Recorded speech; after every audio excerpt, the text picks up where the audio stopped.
Hey guys, and welcome back. Today, we're doing something a little different, maybe a little darker. We're stepping into the worn-out shoes, and perhaps more importantly, into the relentlessly analytical mind of a man whose name became synonymous with cunning, even ruthlessness, Niccolò Machiavelli. Ever wondered what a day was like for the guy who told princes it was better to be feared than loved, especially after he'd been kicked out of the political game he so desperately wanted to master? Well, you're about to find out.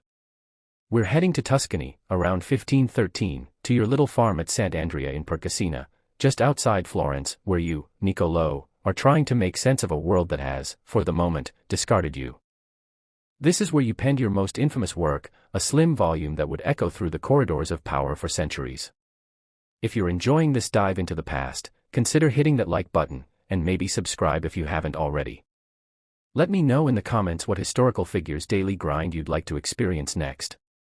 For now, dim the lights, settle in, because this isn't going to be a walk in the park. Unless that park is full of political pitfalls, existential dread, and the occasional opportunity to snare a thrush. You are Niccolò Machiavelli, and your day is about to begin. The first conscious sensation is the cold.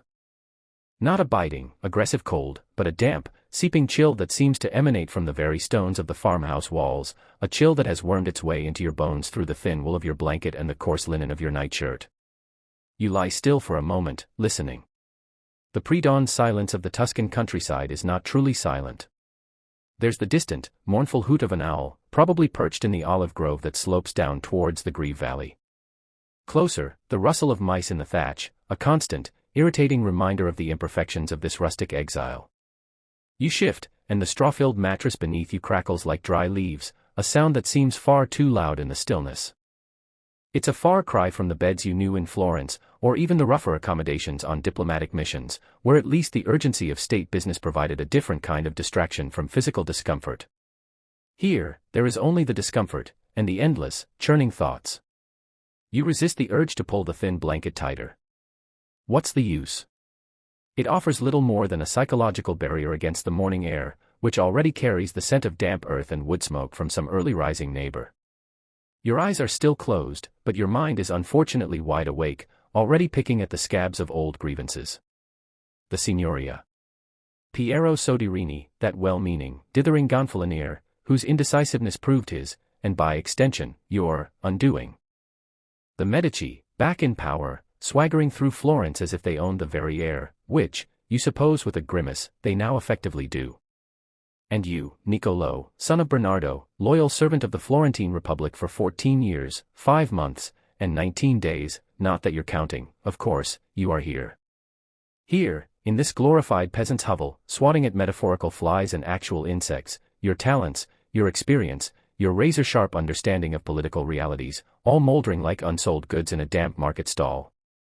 A rooster crows, a self-important, strident sound that officially announces the reluctant arrival of another day. You sigh, a sound lost in the rough fabric of your pillow. Another day to what? To watch the sun trace its indifferent arc across the sky. To listen to the mindless chatter of farmhands. To feel the slow erosion of your spirit. You almost prefer the darkness, where you can at least pretend, for a few blessed hours, that the world outside your eyelids is still one of possibilities, of embassies to France, of urgent councils with Cesare Borgia, of the cut and thrust of real power. But the rooster, damn its feathered insistence, crows again. Duty, even in this diminished form, calls. Or rather, the mundane necessities of a life stripped bare. You swing your legs over the side of the bed, your bare feet meeting the cold, uneven stone floor. The shock of it travels up your calves, a jolt that at least serves to banish the last vestiges of sleep. You reach for the flint and steel on the small, rough-hewn table beside your bed. It takes a few tries, your fingers stiff with the morning chill, before a spark catches on the tinder. You coax the tiny flame, blow on it gently, then light the stub of a tallow candle. Its meager light throws flickering, distorted shadows onto the plastered walls, making the familiar cracks and stains look like grotesque faces leering at you. Comforting. You hold the candle aloft, its smoky, greasy scent filling your nostrils, and survey your domain. A simple room, sparsely furnished, the bed, the table, a wooden chest containing your few changes of clothes and your precious books, a rickety chair. Not exactly the Palazzo Vecchio. Dressing is a perfunctory affair. You pull on a linen shirt, patched at the elbows but clean enough, then coarse woolen breeches and a doublet of faded green. These are your country clothes, your uniform of disgrace, so different from the dignified black lucco you wore as second chancellor. That garment, symbol of your authority and your connection to the heart of Florentine governance, now hangs in the chest, carefully folded, a relic of a life that feels increasingly like a dream. Or perhaps a cruel joke. You forego stockings for now, the chill will have to be endured. You run a hand through your thinning hair, a gesture of habit more than grooming. What's the point of primping for the chickens and the olive trees? They are unlikely to be impressed by a neatly combed head. Besides, your mind is already elsewhere, sifting through the dregs of last night's uneasy dreams, searching for some omen, some sign, but finding only the usual jumble of anxieties and half-formed strategies. You unlatch the wooden shutters, and a sliver of gray light, the reluctant dawn, seeps into the room, making the candle flame seem suddenly pathetic. The air outside is crisp and carries the promise of another clear, sun-drenched Tuscan day, beautiful, if you were a poet or a painter, but for you, it's just another reminder of the relentless passage of time, time you are wasting, time Florence is wasting under the unsure hand of the Medici. You hear sounds from downstairs now, Marietta, your wife, moving about, the clatter of pots. She accepted this exile with a stoicism you sometimes envy, sometimes resent. Did she not understand what you had lost? Or did she simply understand, better than you, the art of enduring the inevitable? Probably the latter. Women, you've observed, often possess a practical resilience that eludes men, especially men accustomed to shaping events rather than being shaped by them. Down the narrow, creaking wooden stairs you go, ducking your head to avoid a low beam, a daily, minor humiliation. The main room of the farmhouse serves as kitchen, dining area, and general living space. Marietta is at the hearth, coaxing a fire. She glances up as you enter, her expression unreadable in the dim light. Buongiorno, Niccolò, she says, her voice flat, devoid of either warmth or censure. It's the greeting of someone who has long since resigned herself to your moods. You grunt a reply, more a clearing of the throat than an actual word. Words, you find, often fail you in the morning, especially words of simple domestic pleasantry. Your mind is already grappling with larger, more intractable problems than the quality of the morning's bread. Breakfast is, as always, simple, a hunk of coarse bread, hard enough to challenge your teeth, and a cup of watered wine, thin and acidic. You eat standing by the open doorway, looking out at the dew-laden fields. The bread is tasteless, the wine a poor imitation of the vintages you once shared with ambassadors and cardinals. But it's sustenance. It will fuel the body, even if the spirit remains starved. You watch as one of your farmhands, a burly, slow-witted fellow named Pippo, trudges across the yard towards the woodshed, an axe slung over his shoulder. He moves with the ponderous, unthinking rhythm of an ox. Is this what men are reduced to when stripped of ambition and intellect? Simple beasts of burden, content with their lot as long as their bellies are full. You find the thought profoundly depressing. Yet, there's a certain brute strength in Pippo, a connection to the earth, that you, with all your clever words and intricate theories, lack. He will likely outlive you, and perhaps, in his own way, be happier. A truly galling prospect. You finish your meager meal and step out into the yard. The air is cleaner now, the sun beginning to assert itself, burning off the last of the morning mist. The rolling hills, cloaked in olive groves and vineyards, are beautiful in a severe, classical way. This land, your small farm, l'Albergaccio, is all that stands between you and destitution. It provides a meager income, enough to keep body and soul, however reluctantly, together. You walk a little way up the track that leads from the farmhouse, your worn leather boots crunching on the gravel. You need to inspect the snares you set for thrushes yesterday. A small, ignoble form of hunting, perhaps, but thrushes roasted with sage make a welcome addition to the monotonous diet. And the act of setting the snares, of outwitting the small birds, provides a faint, almost pathetic echo of the strategic thinking you once applied to matters of state. Almost. You check the first snare, hidden in a tangle of wild rosemary. Empty. The second, by the old fig tree, is also undisturbed. You feel a familiar flicker of irritation. Even the birds mock you with their cunning. Or perhaps it's just your own incompetence in these rustic arts. You were born for the study, for the council chamber, not for this grubbing in the dirt. But then, a prince, you remind yourself, must be able to adapt. He must be a fox to recognize traps, and a lion to frighten wolves. Right now, you feel decidedly like a fox that keeps stepping in its own traps, while the wolves, the Medici, the Spanish, the French, roam freely across the Italian peninsula, devouring everything in their path. The third snare, however, holds a small, struggling thrush. Its tiny heart beats frantically against your palm as you carefully release it from the twine. Its fear is palpable, a desperate, primal terror. You look into its bright, black, uncomprehending eye. For a moment, you feel a pang of something akin to pity. But then you remember the empty larder, the need for protein, the small, savage realities of survival. Pity is a luxury, easily discarded when necessity bites. A prince cannot afford too much of it, lest it cloud his judgment, make him hesitant when decisive action, however cruel, is required. You dispatch the bird quickly, a sharp twist of the neck. It's a small, brutal act, but necessary. You tuck the still warm body into your belt pouch. At least you won't go entirely hungry today. As you walk back towards the farmhouse, your mind turns, as it so often does, to Florence. What news from the city?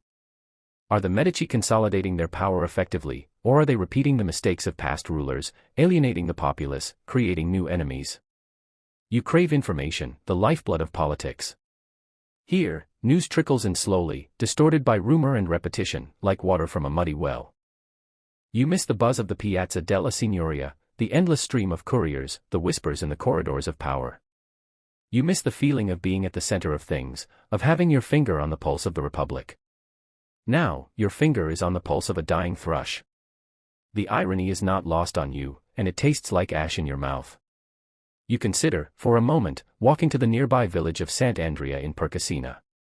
There's a tavern there, a wretched place frequented by mule drivers and charcoal burners, but sometimes a traveler passes through, carrying news from the city. Or perhaps old Biagio Buonaccorsi, your former colleague and friend, might have sent a letter. Biagio, bless his loyal heart, still tries to keep you informed, still believes in your eventual return to grace. You cling to his letters like a drowning man to a piece of driftwood, though you know, deep down, that the tide is against you. The Medici are unlikely to forget your service to the Republic they overthrew. They may tolerate your existence in this rural obscurity, but welcome you back into their councils. That would require a level of magnanimity, or perhaps a pragmatic recognition of your unique talents, that you suspect they do not possess. Most new rulers, you've observed, prefer sycophants to seasoned advisors, especially advisors who have a reputation for speaking uncomfortable truths. But the tavern can wait. First, there is the other ritual, the one that provides a different kind of sustenance. You head not into the farmhouse, but towards a small, somewhat dilapidated outbuilding that once served as a woodshed. This is your sanctuary, your true study. Inside, it's cramped and dusty. Sunlight filters in through a single small, grime-caked window. A rough table, a sturdy chair, and shelves laden with books, these are its only furnishings. But these books are not just books. They are your companions, your counselors, your escape from the dreary present. Here, you can converse with Livy, with Polybius, with Tacitus, with Xenophon. Here, you can immerse yourself in the grand sweep of history, in the rise and fall of empires, in the timeless principles of statecraft. You run your hand along the spines of the books, the worn leather cool beneath your fingertips. Livy's History of Rome, your constant companion. You are currently wrestling with your discourses on his work, trying to extract the universal lessons from the specific events of Roman history. It's a monumental task, but a necessary one. If Florence, if Italy, is ever to regain its strength and virtue, it must learn from the past, from the examples of those who built and maintained great states. And who better to teach those lessons than you, Niccolò Machiavelli, who has seen firsthand the consequences of ignoring them. You select a volume of Livy, the pages falling open to a familiar passage describing the struggles between the patricians and the plebs. You pull the chair to the table, the scrape of its legs loud in the small space. For a moment, you just sit there, breathing in the scent of old paper and dried ink, a perfume more intoxicating to you than any Florentine lady's concoction. This is where you feel most yourself, most alive. Not the Niccolò who snares thrushes or haggles with peasants, but Machiavelli the scholar, Machiavelli the political thinker.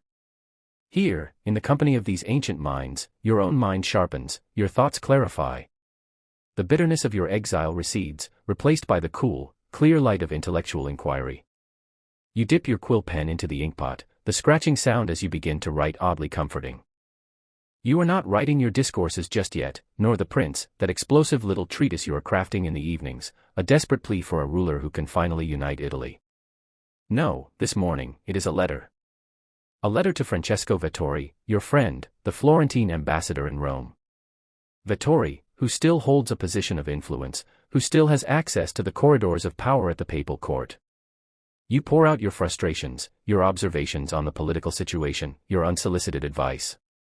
It is a way of keeping your hand in, of reminding Vettori, and through him, perhaps others, that you are still here, still thinking, still capable of service. You write about the latest news from France, about the shifting alliances between the Pope, the Spanish, and the Emperor. You analyze the weaknesses of the current Italian states, their reliance on mercenary armies, those unreliable, treacherous bands who fight only for pay and desert at the first sign of trouble. How often have you argued for a citizen militia, a Florentine army loyal to the Republic, trained and ready to defend its own interests? Soderini had listened, had even allowed you to implement some of your ideas, but it was too little, too late. The Medici, of course, disbanded your militia. They prefer the short-term security of hired swords, ignoring the long-term cancer it represents. Fools. Or perhaps, you concede with a grimace, not fools, but men who understand that a citizen army might develop loyalties to the state rather than to a ruling family. A dangerous thought for an insecure prince. Your pen flies across the page, the words tumbling out, a torrent of analysis and opinion. You describe your simple life here, the hunting, the farming, but you infuse it with a certain self-deprecating humor, a performative rusticity. You don't want Vettori to think you are entirely consumed by self-pity. A touch of stoicism, a hint of philosophical detachment, these are the masks you wear for the outside world. Inside, the fire still burns. The ambition, the desire to be part of the great game, is undiminished. You ask Vettori for news, for gossip, for any scrap of information from Rome or Florence. You also subtly, carefully, inquire if there might be any opportunity, any small task, for a man of your experience. A man willing to serve, even the Medici, if it means serving Florence. For Florence is your true mistress, the object of your undying, often unrequited, love. The letter finished, you reread it, making a few corrections, sharpening a phrase here, softening an overly bold assertion there. Diplomacy, even in correspondence, requires a careful calibration of tone. You sand the ink dry, then fold the letter carefully. Now, how to get it to Vettori? You can't entrust it to just any traveler. It contains sensitive observations, opinions that could be misconstrued, used against you. You will have to wait for a reliable contact, perhaps Biagio, or find a merchant heading to Rome. Another frustration of this isolated existence, the difficulty of communication. In Florence, a word in the right ear, a quickly dispatched note, could set events in motion. Here, your words travel at the pace of a lame mule. You put the letter aside and open Livy again. The sun is higher now, and a beam of light falls directly onto the page, illuminating the Latin script. You lose yourself in the historian's account of Roman valor, Roman discipline, Roman civic virtue. Oh, to have lived in such times! Or rather, to help recreate such virtues in your own debased, fractured Italy. You make notes in the margins, your mind racing, connecting Livy's account with your own experiences, with the behavior of the princes and republics you have observed. Patterns emerge, timeless truths about human nature, about the acquisition and maintenance of power. Men are, by and large, a fickle and ungrateful lot. They are driven by self-interest, by fear, and by an insatiable desire for novelty. A ruler who forgets these fundamental truths is doomed. He must be prepared to be cruel when necessary, to break promises if it serves the state, to inspire fear rather than rely on the uncertain foundation of love. These are not comfortable thoughts, perhaps, but they are, you believe, true. And truth, however harsh, is the only sound basis for political action. A shadow falls across your book.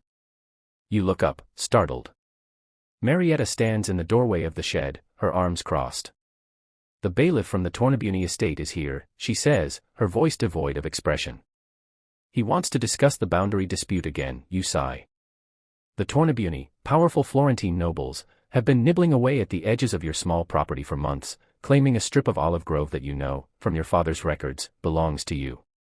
Another petty squabble, another reminder of your diminished status. In your days as second chancellor, a word from you would have settled such a matter. Now, you must haggle and plead like any common farmer. Tell him I will be there shortly, you say, trying to keep the irritation out of your voice. You close Livy, the grandeur of Rome receding, replaced by the mundane reality of boundary stones and grasping neighbors. This is the rhythm of your life now, a few hours of intellectual communion with the ancients, followed by the tedious, frustrating business of everyday survival. You push back your chair and stand up, your knees cracking in protest. Time to shed the skin of the scholar and don the persona of the beleaguered landowner. It's a less satisfying role, but one that demands its own kind of cunning, its own form of strategic thinking. After all, even a small olive grove is a territory to be defended. And you, Niccolò Machiavelli, have never been one to surrender territory without a fight. You find the bailiff, a portly, self-important man named Ser Cambio, waiting in the yard, looking disdainfully at the peeling whitewash of your farmhouse. He greets you with a curt nod, his eyes lingering for a moment too long on your patched doublet. The unspoken message is clear: you are no longer a man of consequence. You feel the familiar surge of resentment, but you force a polite, if cool, smile. Ser Cambio, you say, your voice carefully neutral. To what do I owe the honor of this visit?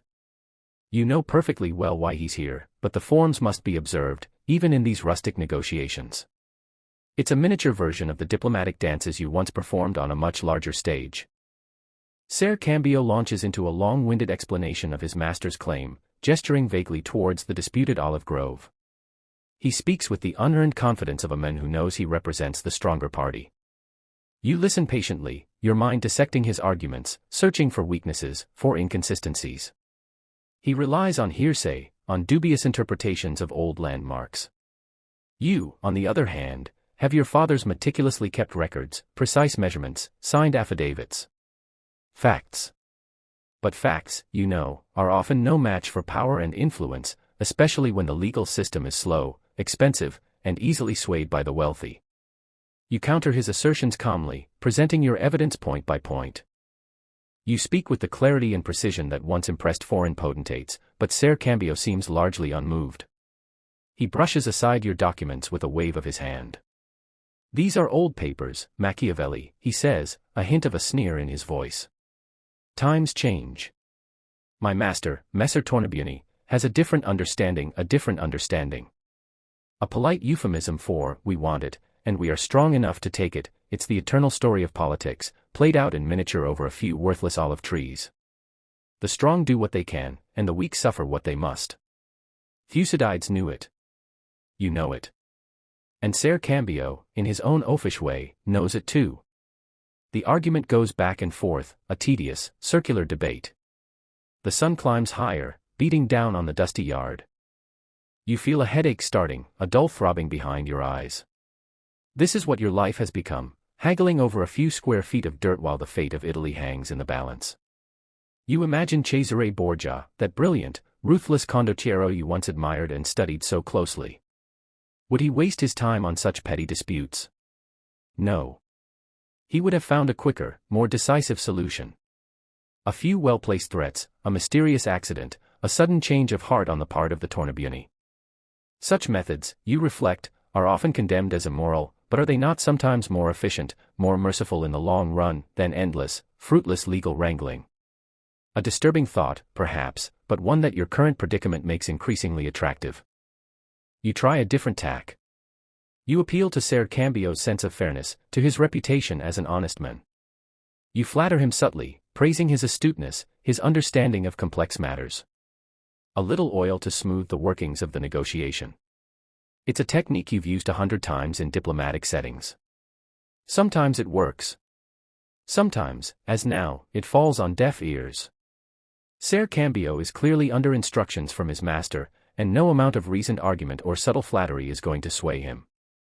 He is a tool, an instrument of Tornabuoni's will, and tools do not think for themselves. Another lesson for a prince: choose your instruments wisely. Loyalty and competence are essential, but blind obedience, while useful, can also be a sign of limited intelligence. Finally, with a sigh of exasperation, you suggest a compromise. A temporary agreement, perhaps, until the matter can be properly adjudicated by the courts in Florence. You know this is a delaying tactic, a way of avoiding an immediate confrontation you are likely to lose. But delay can be a weapon. Circumstances change. Alliances shift. Perhaps Messer Tornabuoni will find himself in need of a favor, or will be distracted by more pressing concerns. Or perhaps, you think with a surge of grim hope, the Medici will fall, and men like you will once again have a voice in the affairs of the Republic. A faint hope, perhaps, but hope is the last thing to die, even in the cynical heart of Niccolò Machiavelli. Ser Cambio considers your proposal, stroking his fleshy chin. He seems reluctant to concede even this small point. He enjoys his little moment of power, lording it over the fallen statesman. You watch him, your expression carefully neutral, but inside, you are cataloguing his weaknesses, his vanity, his limited intellect. Every man, you believe, has his price, or his pressure point. It's just a matter of finding it. A useful principle in politics, and perhaps, even in disputes over olive groves. After much hemming and hawing, Ser Cambio grudgingly agrees to convey your proposal for a temporary truce to Messer Tornabuoni. He doesn't promise anything, of course. He leaves with another curt nod, his air of self-importance undiminished. You watch him go, a sour taste in your mouth. You have won nothing, merely postponed the inevitable. But postponement is better than immediate defeat. It buys you time. And time, for a man who lives by his wits, is always a valuable commodity. Marietta appears in the doorway again. Well, she asks. You shrug. He will speak to his master. We wait, she nods, her face impassive. She has seen this all before, these endless struggles, these petty humiliations. She turns back into the house without another word. Her silence is, in its own way, more eloquent than any outburst. It speaks of a weary resignation, a profound understanding of the world's injustices. You almost wish she would rage, would curse the Tornabuoni, would share your frustration. But that is not her way. Her strength lies in endurance, not in defiance. A different kind of strength, perhaps, but one you are slowly, reluctantly, beginning to appreciate. The encounter has left you agitated, your mind buzzing with a frustrating energy. The calm you found in Livy's company has been shattered. You pace the yard, kicking at loose stones. To be reduced to this. You, who once advised kings and popes, now wrangling with a jumped-up bailiff. It's an indignity almost too great to bear. You feel a desperate urge for action, for movement, for escape. But escape to where? Florence is closed to you. The courts of other Italian princes are unlikely to welcome a man with your reputation, a man tainted by association with a failed republic. You are trapped, like one of your thrushes in a snare, struggling futilely against the constraints of your fate. You need a distraction, something to take your mind off your troubles. You decide to walk to the village tavern. It's a coarse place, as you well know, filled with rough company and even rougher wine. But it is also a place where you can observe human nature in its rawest, most unvarnished form. And for a student of politics, of humanity, even the lowest tavern can be a kind _of_ classroom. Besides, there's always the chance of a game of cards, a brief, mindless diversion from the relentless turning of your thoughts. And who knows, perhaps today there will be news. Real news. Not just gossip about whose pig has wandered into whose vineyard. You change your boots for a sturdier pair, ones better suited to the dusty track that leads to Sant'Andrea in Percasina. You tell Marietta you are going out, and she merely nods, her attention already back on her household chores. She does not ask where you are going, or when you will return. This, too, is part of the established rhythm of your exiled life. You are a planet in a decaying orbit, and she is the fixed point around which you erratically turn. Or perhaps it is the other way around. Sometimes, in the long, quiet evenings, you are no longer sure. The walk to the village is about a mile, downhill mostly, through olive groves and vineyards that cling to the steep slopes. The sun is warm on your back, and the air is alive with the buzz of insects and the distant songs of cicadas. It's a beautiful landscape, you concede, if you can ignore the gnawing ache in your gut. You pass a few peasants working in the fields. They greet you with wary respect. Messer Niccolò, they murmur, touching their caps. They know who you are, or rather, who you were. The former secretary, the men of learning, now fallen on hard times. Do they pity you? Or do they secretly gloat at your misfortune? Probably a bit of both. Human nature is rarely simple. You try to empty your mind as you walk, to focus on the physical sensations, the feel of the sun on your skin, the rhythm of your footsteps, the scent of wild herbs crushed underfoot. But your thoughts, like unruly children, refuse to be disciplined. They keep returning to Florence, to the Medici, to the precarious state of Italy. You think of Leo X, Giovanni de' Medici, now Pope. A Medici Pope. What does that mean for Florence? What does it mean for Italy? Will he be a statesman, a unifier? Or just another prince, more concerned with enriching his family and advancing his own power than with the good of the peninsula? You have your suspicions. Power, especially spiritual power combined with temporal ambition, is a heady brew. It can corrupt even the best of men. And you are not entirely convinced that Leo, for all his cultivated charm and learning, is one of the best. As you approach the village, the sounds of human activity grow louder, the clang of a blacksmith's hammer, the braying of a donkey, the high-pitched laughter of children. Sant'Andrea in Percasina is not much more than a cluster of stone houses around a small church and a dusty piazza. The tavern, a low, smoke-stained building with a faded bush hanging over the door, is its social center. You can already hear the murmur of voices from within, the occasional loud laugh or angry shout. It's a familiar symphony of rustic life. You pause for a moment before entering, steeling yourself. The tavern is not a place for refined sensibilities. The air inside will be thick with the smell of stale wine, sweat, and wood smoke. The conversation will be coarse, the jokes crude. But it is here, among these unlettered, often unwashed, men, butchers, millers, lime burners, carters, that you can sometimes catch a glimpse of the unadorned truth of human motivation. These men are not constrained by the polite fictions of courtly society. They speak their minds, pursue their petty advantages, and display their vices openly. In their small, everyday struggles for dominance, for profit, for pleasure, you see reflected the larger, more consequential struggles of princes and states. You push open the heavy wooden door and step inside. The tavern is dim, the only light coming from a couple of small, dirty windows and a smoking oil lamp hanging from a low beam. A dozen or so men are scattered around the room, some drinking at rough wooden tables, others engaged in a noisy game of cards in the corner. They fall silent for a moment as you enter, their eyes turning towards you. You are an outsider here, a man of a different class, a different world. But you are also a familiar figure, the eccentric scholar from the farm up the hill, the one who sometimes joins their games and buys a round of wine. "Ah, Messer Niccolo," calls out Nello, the fat, one-eyed tavern keeper, from behind his stained counter. Come in, come in. Will you honor us with your company today?" His bonhomie is a little forced, a little too loud, but it serves to break the ice.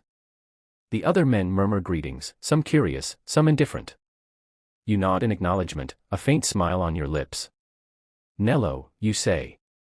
"A cup of your best, or perhaps, your least offensive, wine." This elicits a few chuckles. They appreciate a bit of gallows humor, especially when it's directed at the quality of Nello's notoriously rough vintage.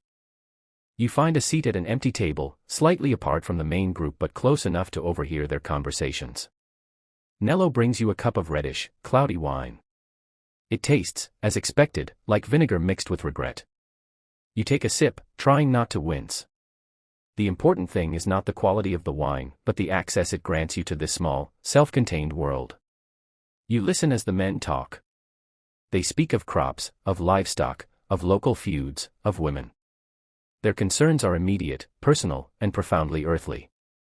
There is no talk here of grand strategy, of the balance of power in Europe, of the fate of republics. And yet, in their petty squabbles, in their boasts and lies, in their grasping self-interest, you see the raw material of all politics. A group in the corner is playing cricket, a popular card game, their voices rising and falling with the fortunes of the hands. You watch them for a while. The game is simple, but it involves bluffing, calculation, and a certain ruthless opportunism. Much like statecraft, you reflect wryly. You see a miller, a known cheat, subtly trying to signal his partner. You see a young farmer, flushed with wine and early success, overplaying his hand and losing heavily. You see an old man, his face a mask of cunning, patiently waiting for his moment, then striking decisively. It's a microcosm of the world, this greasy, wine-stained card table. After a while, one of the players, a burly blacksmith named Tommaso, catches your eye. "Messer Niccolo, will you join us for a hand?" We need a fourth. You hesitate for a moment. Gambling, even for small stakes, is a vice. And you have little money to spare. But the desire for distraction, for a brief immersion in something other than your own thoughts, is strong. And perhaps, you tell yourself, it is not entirely a waste of time. Observation is key. Even in a game of cards, there are lessons to be learned about human behavior under pressure. Why not, you say, forcing a more cheerful tone than you feel? But be warned, my friends, my luck is notoriously fickle. I am more accustomed to observing games than to winning them. This, at least, is true. You pull up a stool and join the game. The cards are old, greasy, and worn, the images of kings, queens, and knaves faded and indistinct. Much like the actual rulers of Italy, you think. The stakes are small, a few denarii per hand, but the players are fiercely competitive. The air around the table thickens with concentration, with muttered oaths, with occasional bursts of triumph or despair. You play cautiously at first, observing the styles of the other players. Tommaso, the blacksmith, is aggressive, betting heavily even on weak hands, trying to intimidate his opponents. The young farmer, whose name you learn is Gino, is impulsive and emotional, his face an open book. The old man, Cosimo, is the most formidable opponent, patient, observant, and utterly ruthless when he senses an advantage. You find yourself focusing on Cosimo, trying to read his intentions, to anticipate his moves. It's a pale imitation of the high-stakes games you once played with ambassadors and chancellors, but it requires a similar kind of mental agility, a similar ability to analyze character and calculate odds. You win a few hands, lose a few. The small pile of coins in front of you shrinks, then grows, then shrinks again. It hardly matters. The real gain is the temporary oblivion the game provides, the brief respite from the weight of your thoughts. For a few hours, you are not Machiavelli the disgraced statesman, Machiavelli the frustrated political theorist. You are just another man at a tavern table, trying to outwit his companions in a game of chance and skill. There is a certain crude honesty to it, a stripping away of pretense, that you find almost refreshing. During a lull in the game, as Nello refills your cups with more of his execrable wine, you try to steer the conversation towards news from Florence. Anything stirring in the city, you ask casually, as if it's a matter of idle curiosity. The men exchange glances. News from Florence is always a sensitive topic, especially with you present. They know your history, your former allegiances. Tommaso, the blacksmith, clears his throat. They say the Medici are planning a new tax, he grumbles. As if we don't pay enough already, this elicits a chorus of agreement from the other men. Taxes, it seems, are a universally unpopular subject, a common grievance that unites men of all classes. And what of the Pope, you inquire, trying to sound nonchalant. His Holiness, our fellow Florentine. Does he bring blessings to the city? Cosimo, the old card player, spits on the floor. Blessings, he says, his voice raspy. He blesses his own family, mostly. The Medici are everywhere now, like flies on a dung heap. Nephews, cousins, hangers-on. All feeding at the public trough. There is a bitterness in his voice that resonates with your own. So, Leo is behaving as you suspected. A prince, even a pope, looks after his own first. It is the way of the world. Expecting otherwise is a form of naivety you shed long ago. Gino, the young farmer, emboldened by wine, chimes in. They say Lorenzo de' Medici, the Duke of Urbino, fancies himself a great soldier. That he dreams of carving out a kingdom for himself in central Italy. You nod slowly. Lorenzo. Giuliano de' Medici's nephew. Young, ambitious, and by all accounts, not overly burdened with scruples. Perhaps he is the kind of man Italy needs. A man willing to use any means necessary to achieve his goals. A man who understands that fortune favors the bold. Or perhaps he is just another arrogant young nobleman, destined to overreach himself and bring further chaos to the peninsula. It is too soon to tell. But you file the information away. Every scrap, every rumor, is a piece of the puzzle. The card game resumes, but your mind is no longer fully engaged. The news from Florence, meager as it is, has stirred your thoughts again. The new tax, Leo's nepotism, Lorenzo's ambition, these are all symptoms of the underlying disease, the instability, the lack of virtuous leadership that plagues Italy. You think of your little book, The Prince, the one you are writing in the evenings, in the secrecy of your study. It is a desperate gamble, a message in a bottle cast into a stormy sea. Will anyone read it? Will anyone understand its true purpose, not as a manual for tyrants, but as a clear-eyed guide for any ruler who truly wishes to establish a strong, stable, and enduring state? You doubt it. Men prefer comforting lies to harsh truths. And your truths are very harsh indeed. The afternoon wears on. The tavern grows hotter, stuffier, the air thick with pipe smoke now, as some of the men light up clay pipes filled with rough-cut tobacco, a relatively new vice imported from the strange lands across the ocean. You play another few hands of cards, your attention wandering. Your small pile of coins has dwindled to almost nothing. Clearly, fortune is not smiling on you today, not even in this humble arena. You decide to cut your losses. Well, my friends, you say, pushing back your stool.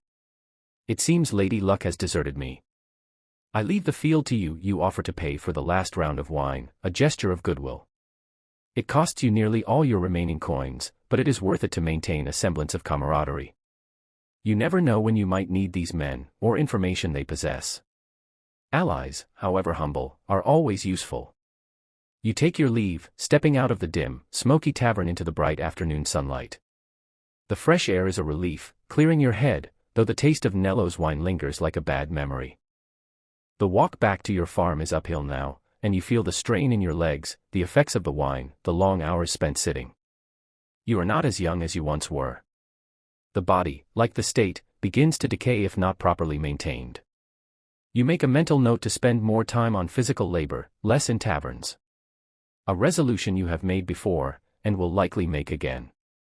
As you trudge up the dusty track, your mind returns to the problem of the Tornabuoni. The bailiff's smug face, his dismissive attitude. It still rankles. How to counter their aggression? Legal means are slow and uncertain. Perhaps a more direct approach is needed. Not violence, of course. You are not Cesare Borgia, and these are, after all, just a few olive trees. But perhaps a well-crafted letter to Messer Tornabuoni himself. A letter that combines reasoned argument with a subtle hint of warning. A reminder that even a fallen man can still have friends, can still cause trouble if pushed too far. It's a delicate balance. Too much deference, and he will dismiss you as weak. Too much aggression, and he will crush you without a second thought. Finding the right tone, the right leverage, that is the art of it. You think of the chapter you are currently drafting for The Prince, the one about whether it is better for a ruler to be loved or feared. You conclude, of course, that while it would be best to be both, if one must choose, it is far safer to be feared.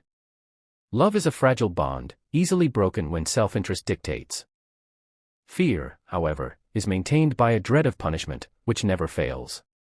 A harsh lesson, perhaps, but one that history teaches again and again.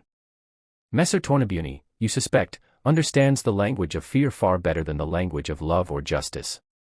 The question is, how can you, in your current weakened state, inspire even a flicker of that useful emotion in him? It's a puzzle worthy of your most careful consideration. By the time you reach your farm, the sun is beginning to dip towards the western hills. The air is cooler, the shadows lengthening. The day is waning, and with it, your energy. You feel a familiar weariness, a sense of opportunities missed, of time wasted. You see Pippo, the farmhand, returning from the fields, his tools slung over his shoulder.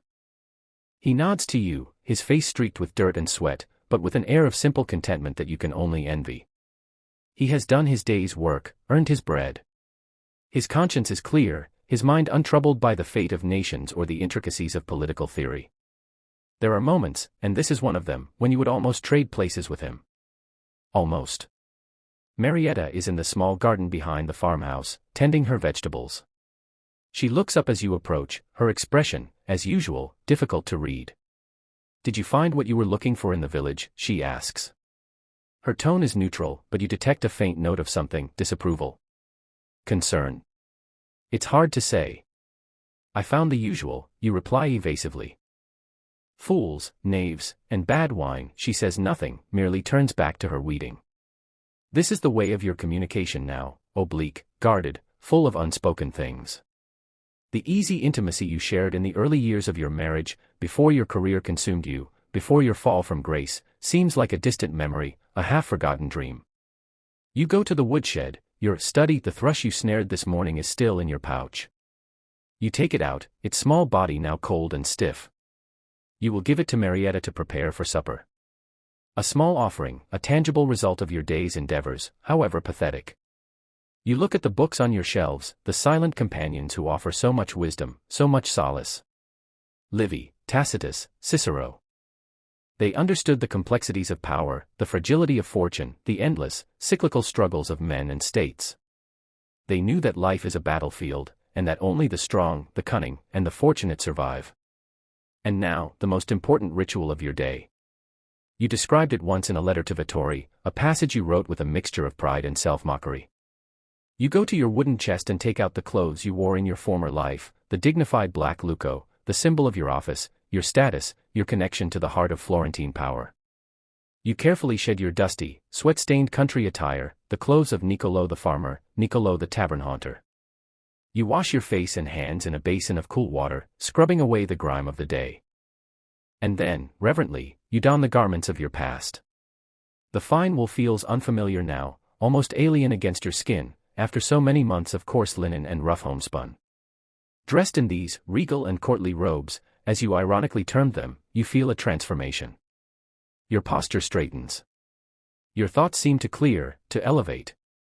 You are no longer just a struggling farmer, an exile biding his time. You are Niccolò Machiavelli, former second chancellor of the Florentine Republic, diplomat, historian, political thinker. You step back into your study, which now, in the fading light, seems less like a dusty woodshed and more like an antechamber to the courts of ancient kings and emperors. You light a fresh candle, its flame steadier, brighter, than the sputtering tallow dip of the morning. You open your manuscript, the pages filled with your small, neat handwriting. This is the Prince. Your dangerous book. Your desperate attempt to distill a lifetime of experience, of observation, of reading, into a practical guide for rulers. A guide that will teach them how to acquire power, how to hold it, and how to use it to create a strong, secure state, free from foreign domination, free from internal strife. A state like the Roman Republic at its height, virtuous and powerful. Or perhaps, more realistically, a state like Cesare Borgia's short-lived but ruthlessly efficient domain in the Romagna. You reread the last sentences you wrote, perhaps days ago. You are working on the chapter concerning mercenary and auxiliary troops, arguing passionately for the necessity of a prince relying on his own citizen army. Mercenaries and auxiliaries are useless and dangerous, you write, the words flowing from a deep well of conviction, born of bitter experience. You remember the endless frustrations of trying to manage condottieri, their greed, their unreliability, their tendency to switch sides for a higher price. You recall the humiliation of seeing Florentine armies, composed of these hired swords, melt away in the face of determined opposition. No, a prince must have his own troops, men loyal to him and to the state, men willing to fight and die for their own land, their own homes. It is the only way. Your mind is sharp now, fueled by the familiar words, by the urgency of your message. The anxieties and frustrations of the day recede. The dispute with Tornabuoni, the petty squabbles in the tavern, even the gnawing ache of your exile, all seem distant, unimportant. Here, in this small room, surrounded by your books, engaged in this vital work, you feel a sense of purpose, of power, almost. The power of ideas. The power to analyze, to understand, to prescribe. Perhaps this book will achieve nothing. Perhaps it will be read only by a few, misunderstood by most, ignored by those who most need its wisdom. But you must write it. You must speak the truth as you see it, however unpalatable that truth may be. It is your duty, not to any particular prince or party, but to Florence, to Italy, to the timeless principles of good governance. You dip your quill in the ink and begin to write, your hand moving swiftly across the page. The words come easily now, as if dictated by some inner voice, some distillation of all you have seen and learned. You write of the need for a prince to be skilled in the art of war, for war is the ultimate arbiter of political disputes. You write of the importance of appearing virtuous, even if one cannot always afford to be so in practice. You write of the necessity of sometimes acting against faith, against charity, against humanity, against religion, in order to maintain the state. These are dangerous words, you know. Words that will shock the pious, offend the idealistic. Words that could earn you the reputation of a teacher of evil. So be it. You are not concerned with saving souls, but with saving states. And states, you have learned, are not saved by prayer or by wishful thinking. They are saved by strength, by cunning, by a ruthless understanding of political reality. The candle burns lower, casting long, dancing shadows on the walls. Outside, the world is dark. The sounds of the countryside, the chirp of crickets, the distant bark of a dog, are muted, far away. Here, in your study, there is only the scratch of your pen, the rustle of paper, the intense, silent communion of your mind with the task at hand. You are building something, creating something, in this small, dusty room. A fortress of ideas. A weapon of words. Perhaps it is a futile endeavor. Perhaps you are, as some in Florence whisper, a madman, a forgotten relic, scribbling nonsense in your rustic exile. But you don't believe it. You believe in the power of reason, in the lessons of history, in the enduring relevance of the truths you are setting down. Hours pass. Your back aches, your eyes burn from the candlelight, but you barely notice. You are lost in your work, transported to a different realm, a realm of pure intellect, of high strategy, of timeless principles. You are advising imaginary princes, dissecting the anatomy of power, laying bare the brutal mechanics of statecraft. You are arguing with Livy, with Cicero, with yourself. You are forging a new science of politics, a science based not on how men ought to live, but on how they actually do live. A science for a fallen world, a world that has little use for saints or philosophers, but a desperate need for effective rulers. At last, your eyelids grow heavy. The flow of words begins to falter. You read over the pages you have written, a sense of grim satisfaction settling over you. It is good work. Hard work. Honest work. You carefully sand the fresh ink, gather your papers, and place them securely in a locked wooden box. This manuscript is your most precious possession, more valuable to you than your farm, your books, even, perhaps, your own reputation. It is your legacy, your testament, your challenge to the world. You extinguish the candle. The sudden darkness is profound, absolute. You sit for a moment in the silence, your mind still echoing with the words you have written, the ideas you have wrestled with. You feel a deep weariness, but also a sense of accomplishment, however fragile, however uncertain. You have done what you could. You have spoken your truth. The rest is in the hands of fortune, that fickle goddess who raises men up and casts them down with such capricious indifference. You rise stiffly and make your way out of the study, locking the door carefully behind you. The cool night air is a shock after the stuffy warmth of the small room. You look up at the sky. A million stars glitter in the black velvet expanse, cold, distant, and indifferent. They have witnessed the rise and fall of countless empires, the triumphs and follies of countless princes. Your own small struggles, your own ambitious dreams, are as nothing beneath their silent, eternal gaze. It is a humbling thought, but also, in a strange way, a comforting one. It puts your own misfortunes in perspective. You walk slowly back to the farmhouse. A faint light still burns in the kitchen window. Marietta will be waiting up for you, or perhaps she has already retired. Your supper, you know, will be a simple one, the roasted thrush, perhaps some bread and cheese, a cup of wine.